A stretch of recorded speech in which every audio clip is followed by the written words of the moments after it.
네, 여러분 우리나라에서 주식 투자하기 정말 어렵지 않습니까? 저 나라 안팎으로 신경 쓸 게 너무나도 많아가지고 뭐 유가부터 해서요, 금리, 우리나라 정책이 어떤지 신경 쓸 게 정말 많은데 저는 오늘 원자재 소식으로 준비를 했습니다.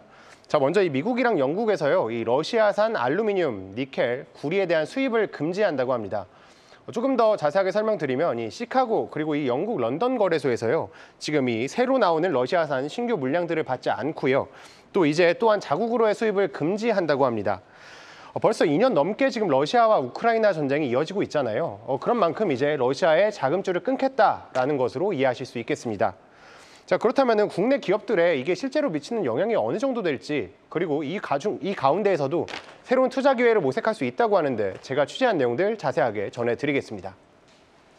네, 요즘 원자재가 한마디로 정말 대란입니다. 미국과 영국이 러시아의 원자재 추가 제재에 들어간다. 우리 투자자들한테는 위기인지 기회인지 한번 알아봐야 될 것 같은데, 일단 원자재 가격의 변화, 좀 우리가 주목할 만한 변화가 오는 게 맞습니까, 이번에?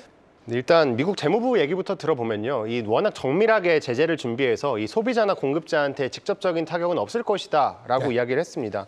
자, 앞서 짚어드렸던 것처럼 이 러시아산 광물을 전부 다 이게 거래를 안 하는 게 아니라 이 새로 나오는 광물들만 이제 거래를 중단하고요. 지금까지 있던 재고들은 거래를 그대로 유지하기 때문에 큰 타격은 없을 것이다라고 이야기를 했지만 전문가들은 이 뚜껑을 열어봐야 한다라고 합니다. 자, 왜 그런가 하면은 바로 얼마나 많은 국가들이 그럼 이 제재에 참여할 것인가, 이게 중요한데요. 자, 그럼 두 가지가 있겠죠. 자, 첫 번째, 많은 국가들이 동참할 경우에는 자, 이 러시아산 이 광물들이 상당히 많기 때문에 이 부분에 대해서는 시장에서 영향 크게 미칠 것으로 보이고요. 다만 다른 상황으로 생각해 본다면 사실 러시아가 이 미국이나 영국에만 파는 게 아니지 않습니까? 네. 그렇기 때문에 뭐 다른 루트를 통해서도 충분히 유통이 가능하긴 합니다. 자, 그래서 앞서서도 뭐 서방 국가들이 원유에 대해서 이게 제재를 했을 때에도 중국이나 인도에 거의 대부분 넘겼었거든요. 그런 차원에서 이제 석탄과 같은 경우에도 중국이나 우리나라에서 사들였고, 그렇다 보니까 이번 제재가 실효성이 있을지, 그리고 직접 시장에 영향을 미칠지 여부, 사실 뚜껑을 열어봐야 알겠다라는 목소리들 나오고 있습니다. 네, 지금 뭐 대표적으로 제재 대상에 오른 게 뭐 알루미늄, 구리, 니켈 이 정도가 이제 꼽히는 것 같은데, 네. 원자재 가격이 오른다는 게 어쨌거나 그 원자재를 활용해서 제품을 만들어야 하는 기업 입장에서는 부담이 되는 거 아니에요? 그렇습니다. 좀 우리나라 입장에서 본다면은 이 연구원에 따르면은 지금 원자재 가격이 10% 오르면은 영업이익 0.8% 내린다라고 하고 있습니다. 특히 기계나 장비 같은 경우에는요, 이게 특히나 더 강하니까 이 0.8%가 아니라 2% 넘게 감소할 수도 있다라고 하는데요. 그리고 특히 이제 우리나라에서 워낙 원자재 수입을 많이 하고 있잖아요. 네. 그렇다 보니까 해외에서 이 원자재 가격이 많이 움직이면 우리나라에도 그만큼 영향 많이 미칠 수 있다라고 볼 수 있겠습니다. 또 오늘 얘기하는 게 지금 러시아의 비철금속 얘기잖아요. 이걸 보면 더 심한데 지금 그림에서 나오는 게 러시아에 대한 수입 의존도가 지금 전 세계 중에 세 번째로 많거든요, 우리나라에서. 근데 보시면은 이게 지난 2월 자료인데 작년에 비해서 118% 2배 이상 늘었습니다. 네. 또 금액 규모만 보더라도 뭐 중국, 호주 워낙 비중 많긴 하지만 이 대금이 는 거는 러시아가 유일합니다. 그만큼 우리나라가 러시아에 대한 의존도가 점점 높아지는 가운데 지금 제재가 또 이렇게 이루어진다, 우리나라에서 참여한다라고 한다면 네, 영향이 적지 않을 것이다라는 목소리 나오고 있습니다. 한국이 또 러시아 원자재 의존도가 높다는 건 또 좀 치명적이겠다 이런 생각이 듭니다. 이사님, 네. 구리 같은 경우를 보면은 뭐 AI 데이터 센터나 최근 뭐 전선 수요 이런 것 때문에 굉장히 좀 가뜩이나 수요가 높아진 상황인데, 네. 여기에서 이 가격이 오른다, 어떤 영향을 주게 될까요, 관련주들에? 네. 일단 뭐 관련된 섹터들의 어떤 원자재 가격은 이미 올라간 지가 오래되었고요. 네. 그리고 그 시작은 아마 머스크의 발언 때문이지 않나 싶습니다. 일론 머스크 부분이 변압기가 부족하다. 그리고 나서 또 변압기 섹터들이 뭐 미국도 마찬가지고요. 우리나라도 뭐 주가도 날아가지 않겠습니까?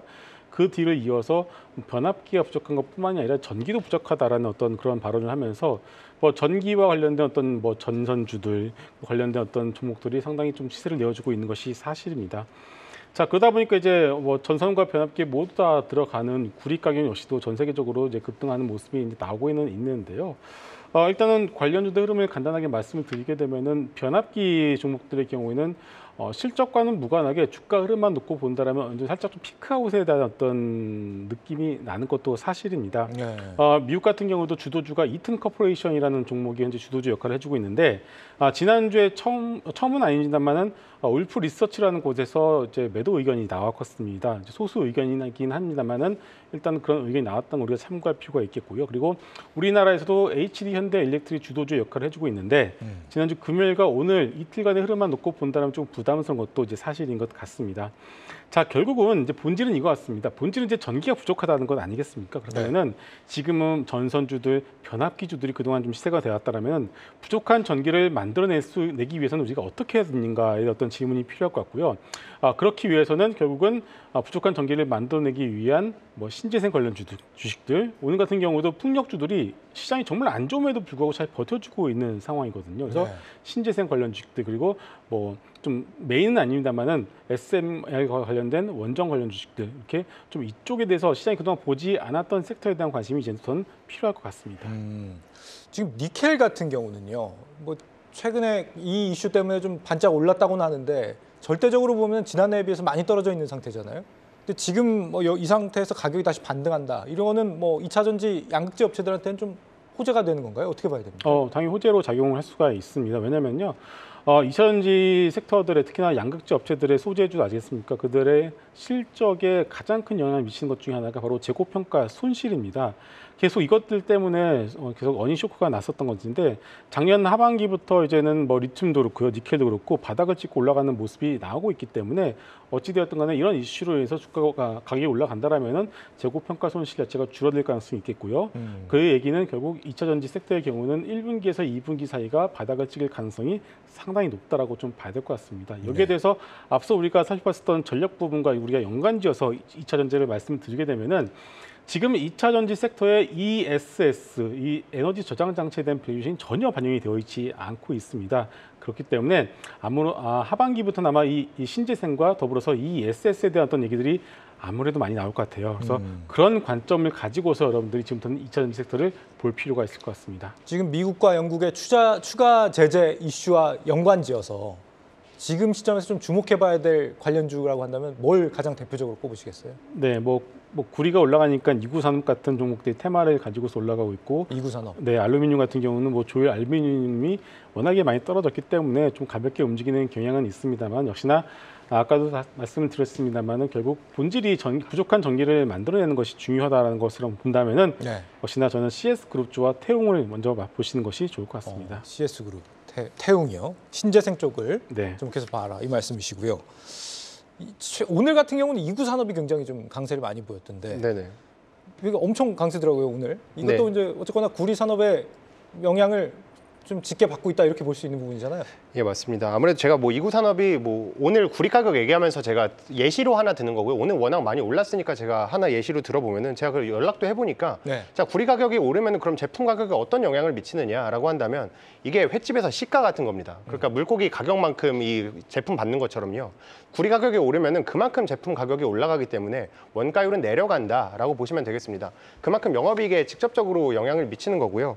그렇기 때문에 지금 업계에서도 이번에 구리 가격 오르면서 엄청 개선될 것이다라고 이야기를 하더라고요. 영업이익이. 네, 직접적으로. 그만큼 이 영업이익 개선에 직접적으로 영향을 미치니까 이 부분에 그런 기대감 덕분에 지금 올라갔다라고 보실 수 있겠습니다. 이게 뭐 테마적인 성격이 강한 줄 알았더니 실체가 좀 있었다는 게 정 기자의 전화 결과 확인이 됐다 이거죠? 네, 그렇습니다. 알겠습니다. 정 기자 오늘 발제 정리 좀 해볼까요? 네, 이번에 뭐 구리 가격 상승 때문에 되게 뭐 여러 우려들이 많은데요. 이런 기업들 같은 경우에는 오히려 좋기 때문에 오히려 좋아로 마무리하겠습니다. 오히려 좋아. 원자재 가격이 오른다는 게 뭐 이제 뒤에 우리가 앞으로 들어볼 중동 리스크와 겹쳐서 사실 국가적으로는 그렇게 뭐 좋은 이슈는 아니긴 합니다만 이렇게 우리는 역시나 우리가 할 일은 기회를 찾아내는 것이라는 걸 오늘 알 수 있습니다. 오늘 오히려 좋은 종목들 잘 찾아내는 게 중요하겠네요. 계속해서 다양한 경제 이슈를 알고 싶다면 구독과 좋아요, 알림 설정 부탁드립니다. AI 캐스터 권미정이었습니다.